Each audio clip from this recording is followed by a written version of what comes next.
Was wäre eine gute Berufsstelle für mich? Mir wurde gerade dieser coole Job als Nachtwärter angeboten. 5 Nächte, 6 Stunden lang einfach nur die Kameras checken und das für den unglaublichen Preis für 120 € wöchentlich. Warum so viele diesen Job aufgeben? Das ist doch voll ein...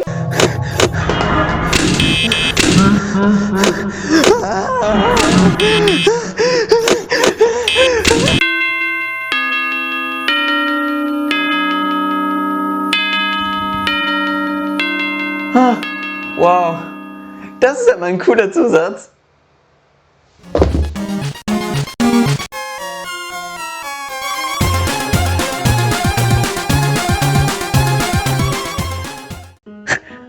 Holy shit, ihr habt es wieder geschafft.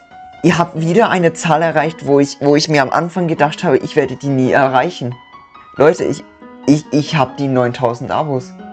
Und seit ich den Post gemacht habe, ist die Zahl wieder gestiegen. Ich weiß nicht, wie viele es werden, wenn das Video rauskommt, aber es ist krass. Es fehlen jetzt weniger als 1000 für die 5-Stelligkeit. Ich will mich bei jedem von euch bedanken. Vielen lieben Dank für euren Support und für die ganzen Leute. Also, mir fehlen die Worte. Danke. Okay. Genug davon. Ich habe für euch ein Thema vorbereitet und das werde ich jetzt auch machen. Also, Leute, wir legen jetzt los. FNAF oder auch genannt Five Nights at Freddy's ist meine allererste Horror-Game-Reihe gewesen, weshalb ich auch viel Erfahrung über die Jahre gesammelt habe. Aber es kann die Frage aufkommen, aber Nico, du hast doch schon mal ein Video dazu vor 3 Jahren gemacht. Das ist das Problem, vor 3 Jahren. Es ist veraltet und langweilig, weshalb ich euch ein neues beschaffe. Und dieses Mal ist auch FNAF 4 dabei, so als Bonus. Nie lässt du mich aus. Aus diesem Grund geben wir euch heute Tipps weiter, wie ihr FNAF 1 bis 4 am besten überlebt. Und ihr habt richtig gehört, wir. Mit dabei sind Finn, Yannick und Miko. Stimmt nicht. Er hat uns gezwungen. Glaubt ihm kein Wort. Das ist eine Falle. Und wir haben uns heute hier versammelt, um euch durch die Spiele zu bringen. Das ist die Aufteilung, wer welches Game übernimmt. Ich wünsche euch viel Spaß mit dem Video. Angefangen mit FNAF 1. Da sind die Gegner Bonnie, Chica, Foxy, Obviously Freddy und Golden Freddy. Bonnie und Chica sind eigentlich gleich. Sie wandern random um die Gegend und irgendwann chillen sie vor deiner Tür, wo man dann optimalerweise die Tür schließt. Und wenn sie weg sind, Hauptsache Strom sparen, ne? Eigentlich kein großes Problem. Zumindest wenn sie sich nicht dazu entschließen, 3 Stunden vor deiner Tür zu gammeln. Ritten wir rüber zu Foxy. Checkt ihr? Weil er zur Tür springt. Ach, egal. Foxy chillt nur in Cam 1C, wo er von Zeit zu Zeit weiter rausschaut. Und wenn er weg ist, sollte man die linke Tür schließen, bevor er reinkommt. Auch zu beachten ist, dass er Aufmerksamkeit will. Also so viel Aufmerksamkeit wie Doggo aus Repo. Und das muss was heißen. Denn wenn du ihn ignorierst, wird er noch schneller. Deswegen musst du immer auf seine Cam gucken, dass er nicht schneller wird. Digga, das ist wirklich einfach Doggo. Warum? Ich hab dich gestreichelt. Was willst du? Und natürlich das Nicht-Beste kommt zum Schluss. Der Typ bewegt sich nur, wenn er ein Lachflash bekommt. Und auch in einer festgelegten Route, zum Glück. Er startet auf der Bühne, dann begibt er sich zu den Tischen, von wo er zu den Toiletten geht. Okay, I guess. Daraufhin zur Küche, warum auch immer, bis er sich endlich mal dazu entscheidet, in unsere Richtung zu gehen. Yay! Warte, das ist schlecht. Well, er gelangt dann durch den Gang neben die Tür. Und wenn du dann nicht die Tür schließt beim nächsten... Erzähl einen Witz. Nico, wen willst du eigentlich verarschen? Aber er ist auch recht schüchtern, weil wenn man neben Foxy auch ihn im Auge behält, dann wird er sich schon nicht bewegen. Und wenn er es doch irgendwie schafft, sich davon zu schleichen, keine Sorge, es funktioniert bei jeder Cam, wo er ist. Oh, und falls du es irgendwie geschafft hast, dass Golden Freddy bei dir spawnt, erstmal Glückwunsch dafür. Ihn einfach ignorieren und schnell die Kamera wieder öffnen, dann ist er beleidigt und haut ab. Foxy, wir gucken alle dich an. Aber die Wahrscheinlichkeit ist eh nicht so hoch, dass er spawnen wird. Also, naja. Also zusammengefasst muss man eigentlich nur die Türen checken und früh genug die 2 Kameras checken. Ja, es braucht viel Glück, dass Bonnie und Chica kein Picknick vor der Tür machen. Aber sonst sollte das eigentlich machbar sein. So, das war's jetzt mit mir, Yannick. Jetzt bist du dran. FNAF 2 ist dann umso wilder. Weil da gibt es Toy Freddy, Toy Bonnie, Toy Chica, Old Freddy, Old Bonnie, Old Chica, Old Foxy, Mangle, Balloon Boy, Puppet und Golden Freddy. Holy shit. Das Wichtigste vorweg ist Puppet. Sie chillt nur in Cam 11, wo ihre Musikbox spielt und man muss die aufziehen. Weil wenn sie leer geht, wird das einem zum einen angezeigt, aber wenn sie leer ist, dann ist Puppet angepisst und tötet dich. Egal was du machst, verständlicher Crasher finde ich. Wer würde nicht Genocide ausüben, wenn man seine Musikbox ausmacht? Okay, ich hab Lust auf Mord. Des Weiteren zu Old Bonnie, Old Chica, Old Freddy und Toy Freddy. Die 4 haben basically das gleiche Prinzip. Wenn du die Cam öffnest und Puppet Kindlein Schlaf vorzusingen, haben sie was dagegen und reißen sie runter. Da muss man Deluxe-Reflexe zeigen, um die Maske aufzusetzen. Weil wenn man zu langsam ist, naja, endet nicht gut. Und das ist bei allen 4 gleich. Also 4 fliegen mit einer Maske. Aber da man nicht weiß, wann sie auftauchen, würde ich empfehlen, wenn man die Cam schließt, sich einen Reflex zu erlernen, sofort die Maske aufzuziehen. Weiter zu den Vents. Da können Toy Bonnie, Toy Chica, Mangle und Balloon Boy auftauchen. Diese kann man auch mit der Maske abwehren. Der einfachste da ist Mangle, weil man den hört. Und selbst wenn er es schafft, ins Büro zu kommen, hängt er erstmal etwas ab, bis er keinen Bock mehr hat und den ausführt. Balloon Boy kann man eigentlich auch leicht mitbekommen, weil der sich wie Freddy in FNAF 1 verhält und sich mit fortbewegt. Bis er im Schacht ist, lasst ihn aber am besten nicht ins Büro, weil er dir die Batterie nimmt und dich dann auslacht. Er ist übrigens der meist gehatete Charakter im kompletten FNAF-Universum. Ich wünschte, ich dürfte ihn den Kopf abreißen. Dann Toy Chica. Ist einfach nur da, kein Anzeichen, außer die normalen Windgeräusche und sie holt dich direkt. Doch der schlimmste ist Toy Bonnie. Der ist wie Toy Chica einfach da, aber er braucht seine eigene Yo, ich bin da Animation, die zusätzlich zu den Animationen der Animatronics im Büro kommen kann. Nein, sie laufen nicht gleichzeitig im Gegensatz zu den anderen im Event, die gehen, wenn Animatronics im Office sind, aber MadPat halt nicht. Er ist built different. Zuletzt der Gang. Da kann einem nur Golden Freddy und Foxy gefährlich werden. Bei Foxy muss man ihn mit dem Licht anflashen, bis er komplett geflashbangt wurde. Aber die Maske verarscht ihn nicht. Sein Enemy ist Licht und Golden Freddy ist das Gegenteil. Wenn ihn so lange anleuchtest, dann bist du tot. Ja, er kann auch im Büro auftauchen und wenn man ihn eine Nanosekunde zu lang anschaut, ist er voll mit Level of Violence und du bist tot. Aber wenn man sich den Reflex mit der Maske erlernt, ist das aber auch kaum ein Problem. Der Rest im Gang ist irrelevant, also verschwendet nur Batterie. Zusammengefasst, darauf schauen, dass die Musikbox gut aufgeladen ist, man sich den Reflex erlernt und Foxy die Augen wegbrennt. Auch noch eine ordentliche Packung Glück und Gebete, dass nicht alle gleichzeitig dein Leben wollen. FNAF 3 ist dann wiederum etwas entspannter. Die einzige Bedrohung ist eigentlich nur Springtrap. The man behind the slaughter. Und ihn abzuwehren ist auch kein Hexenwerk. Wenn du ihn auf der Kamera siehst, muss sie mit Audio-Tracks... Oh nein, nicht er. Von Cam zu Cam locken und am besten so weit wie möglich vom Büro weg. Und er hört nur die Audio-Tracks von der nächsten Cam und nicht von der halben Map hinweg. Er hat auch die Möglichkeit, durch Vents zu gehen. Da muss man diese schnell schließen, bevor er dich holt. Nein, man kann nicht mehrere zu machen. Es wäre auch zu schön. Danke dafür, Scott Kaufen. Und wenn ihr ihn mal recht findet, kann es auch sein, dass er dir im Gang fett in deine Seele starrt, falls du noch eine hast.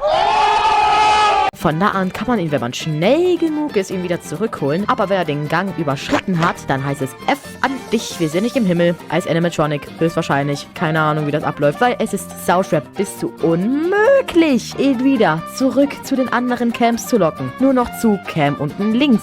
Also, wenn er da vor 4am ist, kann man eigentlich schon aufgeben. Man kann ihn da zwar etwas hinhalten, aber nicht für zu lange. Klingt in der Theorie doch recht solide, oder? Falsch! Es gibt neben ihm noch 2 weitere Issues. Erstens, das Gebäude, wo man ist, hat die schlimmste Elektronik der Welt. Dachten sich wohl, was soll schon passieren? Well, du musst nur kurz atmen und die Lüftung geht kaputt. Du hast die Kamera 3 Sekunden angeklotzt. Boom, Error, Digga. Boom, Balloon Boy hat die Sprache verschlagen. Und man muss dann auf der anderen Seite des Büros das alles fixen. Zweitens gibt's noch die Phantom Animatronics, bestehend aus Phantom Freddy, Chica, Foxy, Balloon Boy, Puppet und Mangle. die dich zwar nicht töten, aber für einen Lüftungserror sorgen. Es heißt eigentlich, dass sie dich nur erschrecken wollen, damit du das Gebäude verlässt, damit William dich nicht killt. Sowieso stehen uns die Typen beim Überleben eher im Weg, vor allem Puppet, während alle anderen dich anschreien und dir die Lüftungserrors geben. Außer Mangle, die gibt einen Audio-Error. Ist Puppet die Hölle.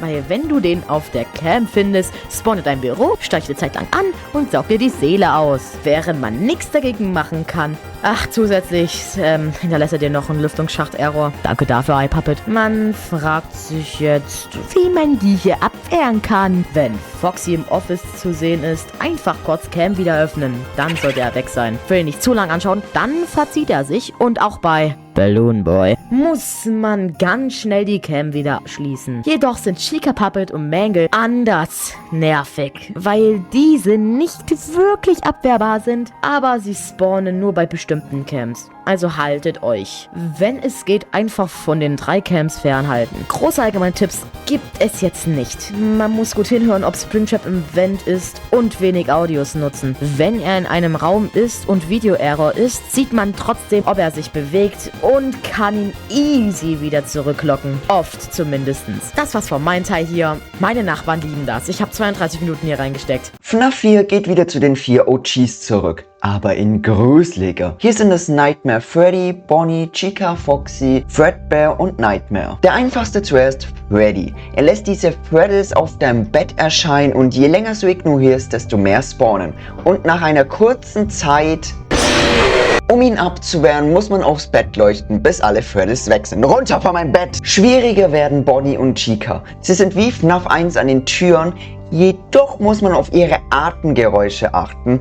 Ich frage mich zwar, wie sie atmen, aber ich bin froh, dass sie es tun. Wenn man sie nicht hört, leuchten und wenn man sie hört, die Tür schließen. Das größte Problem beim ersten Mal spielen ist herauszufinden, was das Atemgeräusch überhaupt ist. Man denkt, alles ist ein Atmen und schließt aus Reflex oder Angst immer die Tür. Und das ist auch nicht gut, weil wenn man die Tür schließt, wenn sie nicht da sind, ist man trotzdem tot. Verstehe ich auch, weil so kann man verhindern, dass man ständig die Tür schließt. Egal, das Atmen. Das hier ist das Geräusch fürs Atmen. Aber wenn sie nicht da sind, optimalerweise leuchten, weil sie auch eine erste Stufe haben können und so setzt man sie etwas zurück. Dann noch die Mitte, der Schrank, wo Foxys Operationsbasis liegt. Jedoch bevor er dich da angreift, läuft der Junge erstmal noch ein bisschen gechillt um die Gegend und man muss darauf hören, wo er ist. Beispielsweise hört man ihn von links, ist er an der linken Tür und man muss ihn wegleuchten. Doch wenn ihr ihn an der Tür verpasst, sprintet er in den Schrank. Er hätte uns eigentlich auch auf den Weg zum Schrank hops nehmen können, aber egal. Und da beginnt sein wahrer Arc. Er startet auch groß rein mit einem kleinen Herzspringer und man muss die Tür eine Weile geschlossen halten. Er verschwindet dann leider nicht mehr aus dem Schrank, aber er beginnt immer weiter sich zu entfernen. Und am Ende wird er zu einem Plush. Zumindest etwas. Yay! Aber am optimalsten wäre es so lang wie möglich ohne Foxy im Schrank. Weil es ist schon recht anstrengend genug, einen Kreislauf zwischen Tür links, Tür rechts und Bett zu machen. Aber wenn er da ist, muss man den Schrank noch in seine Route nehmen. Und das kann überfordernd sein. Dann gibt's noch Fredbear. Der Dude erscheint eigentlich nur in Nacht 5 und in den letzten 2 Stunden von Nacht 6. Wirklich. 12 bis 4 sind noch die OG 4, aber wenn die Uhr 4 schlägt, sind sie einfach weg. Und Fredbear ist da. Hinterfragt das einfach nicht. Er ist eigentlich sogar der einfachste, wenn man ihn checkt. Der Typ kann zwar von allen 4 Seiten kommen, aber man hört bei den Kopfhörern, ob er nach links oder nach rechts zur Tür geht. Auch wenn der Dude gern trollt und einfach hin und her dackelt. Aber man hat trotzdem genug Zeit, beide Türen abzuchecken. Aber wenn er sich für eine Tür entschieden hat, darf man ihn nur 3 Nanosekunden lang anleuchten, weil sonst ist er angepisst und killt dich. Aber wenn man das schaffte und die Tür schließt, dann dackelt er wieder umher. Und wenn man sein Lachen hört, chillt er entweder auf dem Bett oder im Schrank. Im Schrank wieder die Tür schließen und auf dem Bett ihn anleuchten, bis er despawnt. Hä, warum darf man auf einmal leuchten? Will der Typ pennen und wir hindern ihn daran? Alles klar. Aber da kann er auch trollen. Weil wenn man das Lachen hörte und kurz darauf ihn laufen hört, heißt das, dass er dich einfach nur auslachte, weil dann chillt er immer noch bei den Türen und man hat nicht immer Zeit, alles abzuchecken. Aber es ist eigentlich gechillt, wenn man das alles beachtet. Ach ja, da war ja noch Nightmare. Stellt euch einfach Fredbear vor mit noch mehr Lampenfieber. Weil wenn man ihn auch nur eine Nanosekunde anleuchtet, slappt er dich mit einem freundlichen Gruß ins Jenseits. Der Typ ist krank und ich habe ihn immer noch nicht besiegt, by the way. Das war's eigentlich auch mit FNAF 4. Sorry, dass ich keine guten Tipps für Nightmare habe, aber seid einfach schnell und betet. So, das waren die ganzen Tipps. Wir hoffen, die bringen euch weiter.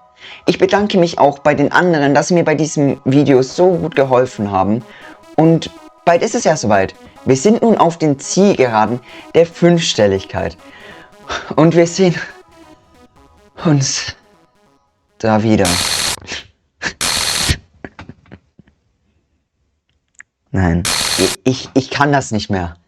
Okay, spielen wir mit offenen Karten. Ich weiß nicht, ob ihr das hören werdet, aber passt auf. Ich kann das nicht mehr. Ich bin nicht der Böse. Der wahre Böse ist...